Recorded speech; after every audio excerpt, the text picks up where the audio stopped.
Lalbaba rice CN শারদ উৎসব presenting sponsor Lalbaba rice, স্বাদ ও স্বাস্থ্য একসাথে পাবেন শুধুমাত্র লালবাবাতে। Co-presenting by Jack olive oil body oil, কবিতার মতো ত্বক জাগায় মনে নতুন সুর। কিনুন টিয়ার সাপ্তাহিক লটারি মাত্র 6 টাকায় আর পেয়ে যান প্রথম পুরস্কার 1 কোটি টাকা। স্পেশাল পার্টনার ব্র্যান্ডেড গানের মেশিনের একমাত্র choice Shrabani. Knowledge partner Sister Nivedita University for Higher Education and Research. Reinvent yourself.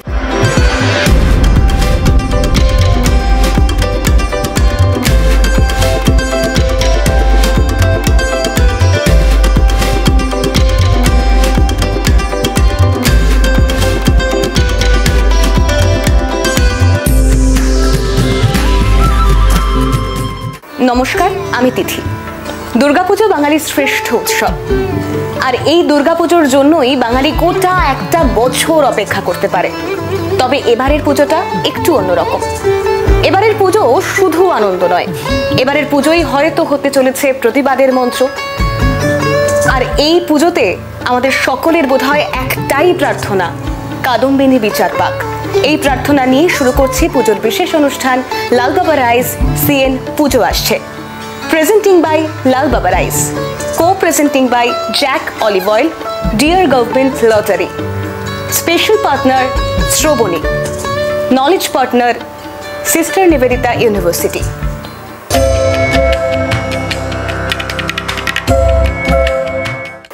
উৎসবের চালচিত্রে সেজে উঠেছে বাদামতলা আষাঢ় সংঘের পুজো মণ্ডপ। দুর্গাপুজো তো শুধুই উৎসব নয়, খেটে খাওয়া মানুষদের অবলম্বনও বলা ভালো। তাই এই খেটে খাওয়া মানুষজন যাতে সারা বছর দুধে ভাতে থাকতে পারে, সারা বছর তাদের মুখে হাসি ফোটে, সেই আরতি মূর্ত হচ্ছে বাদামতলা আষাঢ় সংঘের পুজো মণ্ডপে। পুজোর ঢাকে কাঠি পড়ে গিয়েছে বলতে পারি, পুজো এসে গেছে। কিন্তু এইবারের পুজো কিছুটা অন্য ধরনের, হয়তো অন্যান্য বারের মতো এতটা আনন্দমুখর নয়। তাই এই ভিন্ন আবহে পুজোর জন্য এক ভিন্ন চিন্তাধারার পুজো মণ্ডপে আজ আপনাদেরকে এনেছি। বর্তমানে আমরা দাঁড়িয়ে রয়েছি বাদামতলা আষাঢ় সংঘ দ্বারা পরিচালিত এই পুজো মণ্ডপে। এবারের চিন্তাধারা কিন্তু একটু অন্যরকম।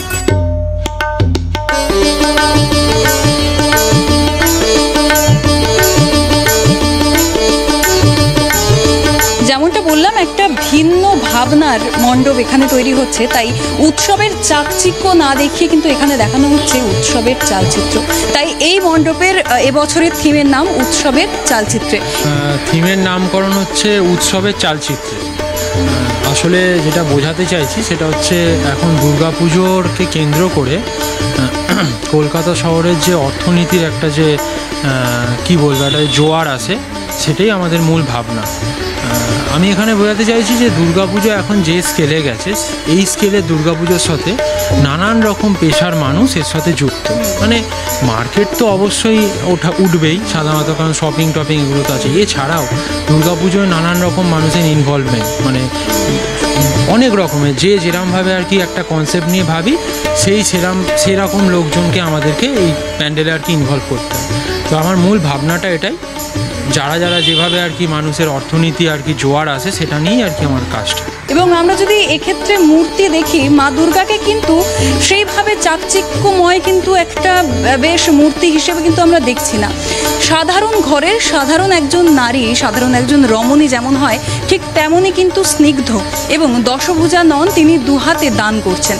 মা দুর্গা বছরে একবার আসেন এবং সেই একবার আসেন অর্থনীতির জোয়ার নিয়ে। সারা পশ্চিমবঙ্গের বিভিন্ন পেশার সাথে যারা যুক্ত রয়েছেন, সকলের যেন পেটের ভাত হয়ে তিনি অর্থনীতির জোয়ার নিয়ে আসেন।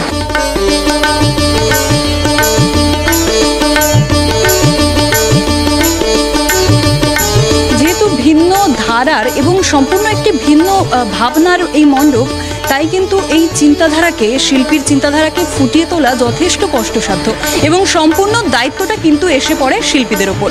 তাই এখানে বিভিন্ন ধরনের শিল্পী কাজ করছেন, যেমন রয়েছেন মৃৎশিল্পী, তেমন রয়েছে কারিগর, তেমন কিন্তু রয়েছে চিত্রশিল্পী। এটা আপাতত এইগুলো যেমন আলাদা করে এগুলো ফিট হবে এরকম আলাদা ইয়েতে, সেগুলো বাইরে থাকবে। তারপর বাইরের একটা বাসের একটা ছবি হবে, এইগুলো থাকবে বিভিন্ন জায়গায়, ওপরে কিছু আঁকা থাকবে। তো এরকম বিভিন্ন এতে একটা করে ছবি। এবং এখানে এখানে কলকাতার ভিড়, কলকাতার পুজোকালীন যে জৌলুস তা ফুটিয়ে তোলার চেষ্টা হচ্ছে, যা মণ্ডপের বিভিন্ন কোনায় কোনায় আমরা দেখতে পাবো। আর এই ধরনেরই পুজো সংক্রান্ত, মণ্ডপ পরিদর্শন সংক্রান্ত সকল আপডেটের জন্য চোখ রাখুন ক্যালকাটা নিউজে। আবার দেখা হবে অন্য কোনো পুজো মণ্ডপে। ক্যামেরায় জ্যাকি সিং এর সাথে পায়েল, ক্যালকাটা নিউজ। একজালিয়া এভারগ্রিন কলকাতার ঐতিহ্যমণ্ডিত পুজোগুলির মধ্যে অন্যতম। পুরীর জগন্নাথ মন্দিরের আদলেই তৈরি হচ্ছে পুজো মণ্ডপ। এখনো কাজ বাকি অনেকটাই, তাই নাওয়া খাওয়া ভুলেছেন উদ্যোক্তারা। নমস্কার, দেখছেন ক্যালকাটা নিউজ, আমি পায়েল। পুজো আর হাতে গোনা কয়েকটা দিনের অপেক্ষা, তারপরেই কিন্তু দেবী পক্ষের সূচনা হতে চলেছে। আর ইতিমধ্যে বিভিন্ন জায়গায় মঞ্চসজ্জার কাজ তৈরি হয়ে গিয়েছে। তেমনই কিন্তু এখন আমরা যেখানে দাঁড়িয়ে আছি, অর্থাৎ একডালিয়া এভারগ্রিন, সেখানে মণ্ডপটা দেখতে পাচ্ছি আমরা। অনেকটাই কিন্তু কাজ এখনো বাকি রয়েছে।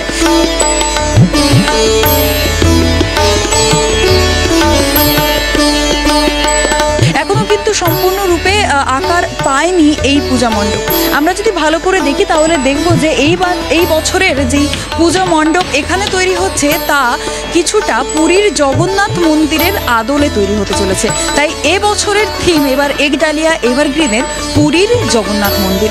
আসুন তাহলে আমরা ভেতরে, অর্থাৎ মণ্ডপের ভেতরে যাই এবং কেমনভাবে, কত গতিতে কাজ চলছে তা সম্পূর্ণ জেনে নিই।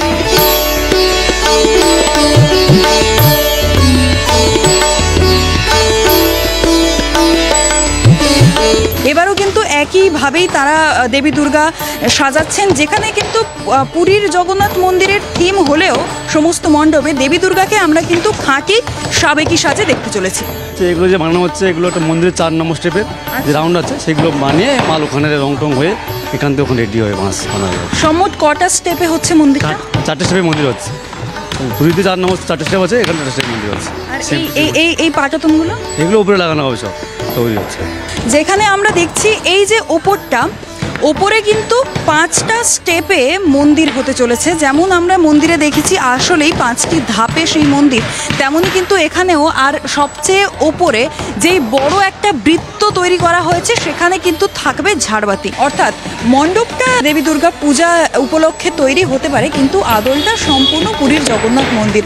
এমনকি আমরা এই মণ্ডপের বাইরে দেখতে পাবো যে চূড়া তৈরি করা হচ্ছে, সেখানে কিন্তু একটা পতাকা লাগানো হবে, ঠিক যেমন ধ্বজা থাকে পুরীর জগন্নাথ মন্দিরের ওপরে।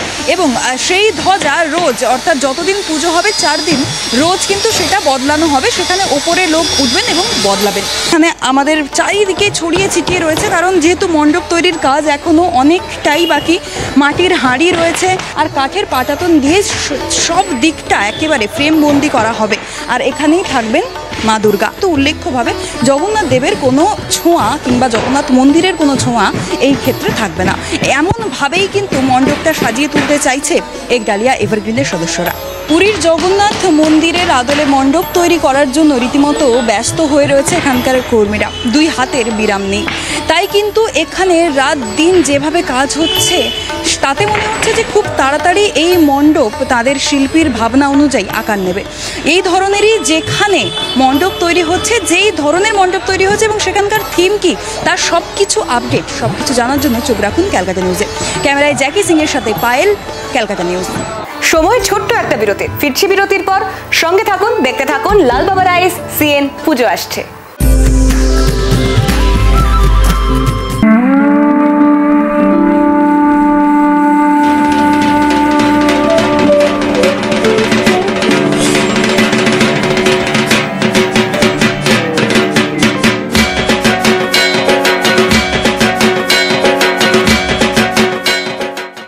Lal Baba Rice CN শারদোৎসব presenting sponsor Lal Baba rice, স্বাদ ও স্বাস্থ্য একসাথে পাবেন শুধুমাত্র লাল বাবাতে। co-presenting by Jack olive oil body oil. কবিতার মতো ত্বক, জাগায় মনে নতুন সুখ। কিনুন টিয়ার সাপ্তাহিক লটারি মাত্র 6 টাকায় আর পেয়ে যান প্রথম পুরস্কার 1 কোটি টাকা। স্পেশাল পার্টনার ব্র্যান্ডেড গানের মেশিনের একমাত্র choice Shrabani. Knowledge partner Sister Nivedita University for Higher Education and Research. Reinvent yourself. ফিরে এলাম বিরতির পর, সঙ্গে নিয়ে লাল বাবা রাইস সিএন পুজো আসছে।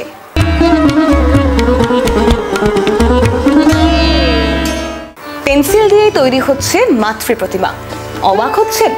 আসলে অবাক হওয়ার মতনই কাজ করে ফেলছেন নদিয়ার কৃষ্ণগঞ্জের এক গৃহবধূ পাপিয়া কর। 20 থেকে 30,000 ফুরিয়ে যাওয়া পেন্সিল তিনি ব্যবহার করেছেন 4 সন্তান সহ মাতৃ প্রতিমা গড়ার কাজে। আর এই মূর্তি স্থান পেতে চলেছে নদিয়ার রানাঘাট ব্রতী সংঘের পুজো মণ্ডপে।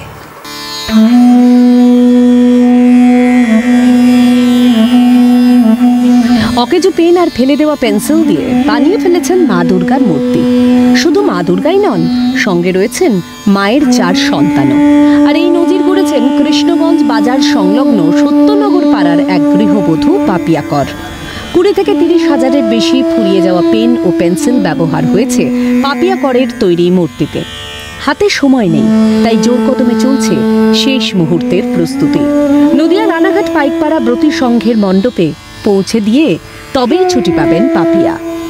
এই প্রতিমাটা যাবে রানাঘাট ব্রতী সংঘ ক্লাব। আশা করি খুশি হবে, এটাই আমি চাইবো তারা খুশি হোক। এবং আরেকটা কথা শোনা যায় যে তুমি সমাজসেবিকার এবং কটা বাচ্চার দেখভালের কাজগুলো করো। তবে শুধু শিল্পকর্মই নয়, পাপিয়ার শিল্প যেন প্রতিবাদের ভাষা। উজ্জ্বল একটা প্রদীপ নিভে গেছে একমাত্র শিক্ষিত ওষুধের দ্বারা। তাই আমি এই বার্তাটাই দিতে চেয়েছি, মায়ের হাতেও যেমন অসুরকে সাজিয়েছি কলম দিয়ে শিক্ষিত ওষুধ হিসেবে, তেমনি মায়ের হাতেও কলম দিয়েই ত্রিশূল বানিয়েছি। আমি চাই যে এবার মা এসে শুভ শিক্ষার দ্বারা, শুভ শক্তির দ্বারা এইসব মানে অসুরদের, মানে শিক্ষিত অসুর এবং বিভিন্ন অসুর শক্তিগুলোকে নির্ভর। প্রতি বছরের মতো অভিনবত্বের ছোঁয়ায় দুর্গা প্রতিমা বানিয়ে তাক লাগাতে চলেছেন পাপিয়া। তার এই প্রয়াসে খুশি এলাকার মানুষ। ছোট থেকেই ছবি আঁকার ঝোঁক, আর তা থেকেই নতুন নতুন ভাবনা চিন্তা। সংগ্রহ করা রিফিল আর পেন একের সঙ্গে এক জুড়ে গিয়ে গড়ে ওঠে দেবী প্রতিমা। সময় লেগেছে প্রায় 6 মাস। 24 ঘন্টার মধ্যে দিনে প্রায় 8 থেকে 10 ঘন্টা কাজ করেছেন মূর্তি তৈরিতে। শিল্পী হিসেবে আশা রাখেন পরবর্তীকালে নানা বৈচিত্র্যময় প্রতিমা তৈরি করে তাক লাগাবেন সকলকে। পাশাপাশি কিছু পথ শিশুদের নতুন জামা কাপড় কিনে দিয়ে তাদের মুখে ফোটাবেন হাসি। Tanmoy Bhattacharya report, Calcutta news. দৃষ্টিকোণ শিলিগুড়ির বিগ বাজেট পুজোগুলির মধ্যে অন্যতম সুব্রত সংঘের এবারের পুজোর থিম। মেদিনীপুরের শিল্পীদের হাতের ছোঁয়ায় একটু একটু করে প্রাণ পাচ্ছে পুজো মণ্ডপ। সুব্রত সংঘের এবারে ঠিক কি চমক রয়েছে, চলুন দেখে নিই।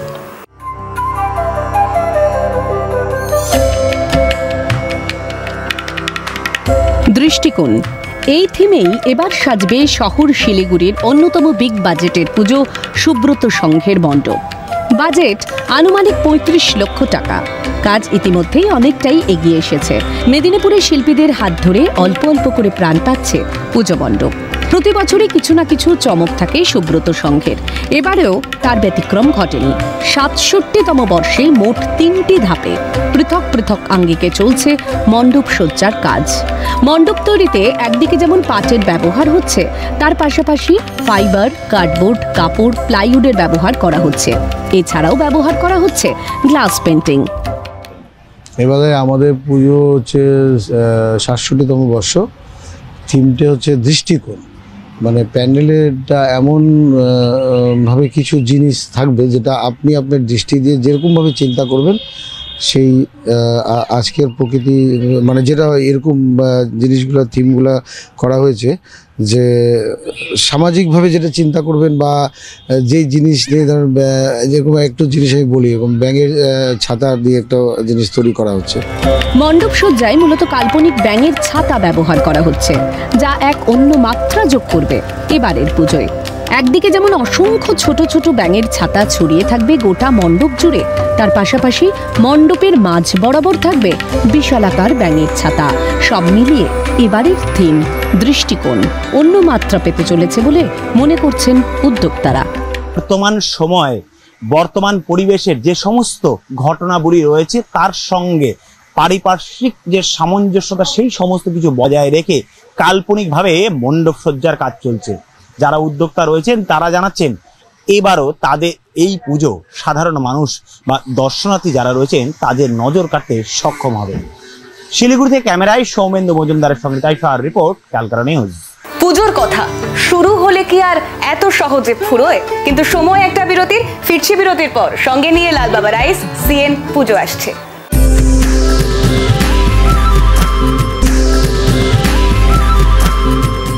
ফিরে এলাম বিরতির পর আরো অনেক পুজো প্রস্তুতির গল্প কথা নিয়ে, আর সঙ্গে নিয়ে লাল বাবা রাইস সিএন পুজো আসছে।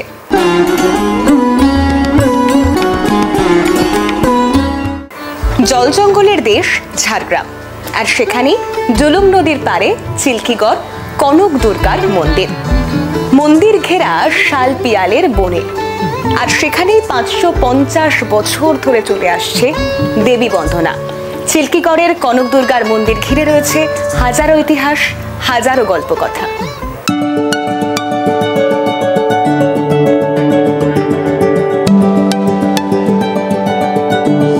কলকাতা থেকে জাতীয় সড়ক পথ 6 ধরে ঝাড়গ্রাম পৌঁছতে সময় লাগে 4 ঘন্টার মতো। ঝাড়গ্রাম শহর থেকে আরও 14 কিলোমিটার পথ এগোলেই শালপিয়ালের জঙ্গলে ঘেরা প্রাচীন ইতিহাসের আকর চিল্কিগড় রাজবাড়ি। আকাশে নিম্নচাপের কালো মেঘ, আর তলায় শরতের কাশ। ধীরে ধীরে উৎসবের আবহে পা রাখছে প্রকৃতি। ঝাড়গ্রামের ডুলুং আপাতত শান্ত, বর্ষার তাণ্ডব নেই এতটুকু, বরং চঞ্চল কিশোরীর মতো ঘাস ফুলেদের সঙ্গে সখ্যতা পাতিয়েছে নিভৃতে। ডুলুং নদীর তীরে 500 বছরের পুরনো কনক দুর্গার মন্দির। ছোট্ট নদী ডুলুং আসলে সুবর্ণরেখার শাখা নদী। ছোটনাগপুর মালভূমির চাকুলিয়ার কাছে সুবর্ণরেখার সঙ্গে সম্পর্ক ছিঁড়ে বয়ে গিয়েছে পশ্চিম মেদিনীপুরের মধ্য দিয়ে। এরপর ঝাড়গ্রামের গোপীবল্লভপুর হয়ে আবার মিশেছে সুবর্ণরেখাতেই। এই ডুলুংয়ের পারেই মল্ল রাজাদের চিল্কিগড়। চিল্কিগড়ের কনক দুর্গা ঘিরে রয়েছে হাজার কাহিনী। চিল্কিগড়ের সামন্ত রাজা গোপীনাথ সিংহ স্বপ্নাদেশ পেয়ে স্ত্রীর হাতের কাঁকুন দিয়ে তৈরি করেন অশ্বরোহী চতুর্ভুজা দেবী মূর্তি। দেবীর নাম কনক দুর্গা। এরপরে এই স্বর্ণ মূর্তিটি চুরি গেলে তৈরি হয় অষ্টধাতুর মূর্তি। এরপরেও বেশ কয়েকবার চুরি গিয়েছে এই দেবী মূর্তি। দীর্ঘ 2 দশক মূর্তিবিহীন দেবীর পুজো হয়েছে। শরৎ আসলেই ডুলুংয়ের আশেপাশে জঙ্গল, পাখি, জীবজন্তু মেতে ওঠে দেবীর আরাধনায়। এটাই কিন্তু মা কনক দুর্গার মন্দির, আর এই মন্দিরে প্রায় 550 বছর ধরে পুজো চলে আসছে। 550 বছরের পুজো, তার উপাচারও ভিন্ন। আগে এখানে দেবী আরাধনায় প্রাচীন মন্দিরের পশ্চিম প্রান্তের দালানে নরবলি দেওয়া হতো। একবার এক ব্রাহ্মণকে নরবলির জন্য যুপকাষ্ঠে রাখা হলে ব্রাহ্মণের দুর্গা স্তোত্রে মোহিত হয়ে রানী তাকে মুক্ত করেন, বন্ধ হয় নরবলি প্রথা।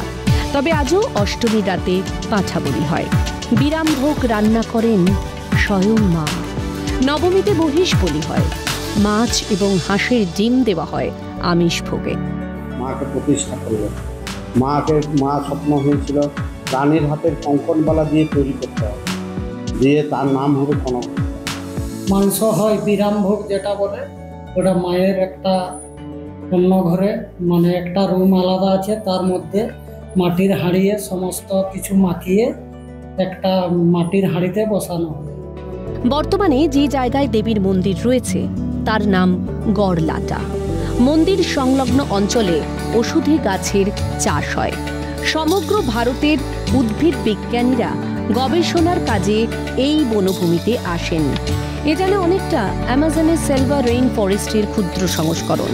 রাজার উত্তরসূরিরাই আয়ুর্বেদ চর্চার এই অরণ্য ক্ষেত্র তৈরি করেছিলেন। পুজো শেষে দেবীর ঘট ডুলুং নদীতে বিসর্জন দেওয়া হয়। বিসর্জনের পর দেবী মূর্তি কিছুক্ষণের জন্য অন্যত্র সরিয়ে নেওয়া হয়। 500 বছর ধরে চলে আসছে দেবীর আরাধনা। বাংলা, বিহার, ঝাড়খণ্ডের একটি বিস্তীর্ণ এলাকার মানুষেরা পুজোর সময় আসেন মনির ভক্তিতে। জল জঙ্গলের দেশে দেবী কনক দুর্গা অকাতরে বিলিয়ে দেন বরাভয়। এই পুজো দেখতে ঠিক পার্শ্ববর্তী রাজ্য যেমন মানুষ এখানে চলে আসেন পুজোর সময়, ঠিক তেমনই ইন্ডিয়ার বাইরের থেকেও কিছু মানুষ এখানে আসেন এই পুজো দেখতে। এই পুজোয় সাক্ষী হতে আপনিও আসতে পারেন ঝাড়গ্রাম কনক দুর্গা মন্দির। কনক দুর্গা থেকে বিদেশ বেড়া ক্যালকাটা নিউজ। যেতে একদম মন চায় না, কিন্তু সময় বলছে আজকের মতো লাল বাবা রাইস সিএন পুজো আসছে, আমাকে এখানেই শেষ করতে হবে। কিন্তু আবার আগামী দিন দেখা হচ্ছে আরো অনেক পুজো প্রস্তুতির নানান গল্প কথা নিয়ে। সঙ্গে থাকুন, নজর রাখুন সিএনএ।